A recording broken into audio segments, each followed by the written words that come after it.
खर्चा नहीं है ज़्यादा। सर्दी जुकाम हुआ तो अपने रसोई घर में हल्दी है, हल्दी को दूध में खूब गर्म करके पी लो, सर्दी जुकाम ठीक।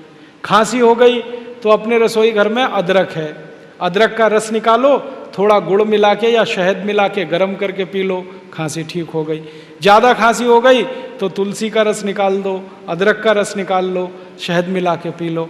बुखार बहुत आ गया तो दालचीनी का पाउडर और तुलसी ले लो, खूब उबाल के काढ़ा बना के उसे पी लो। एक भी बीमारी के लिए दवा खाने की जरूरत नहीं।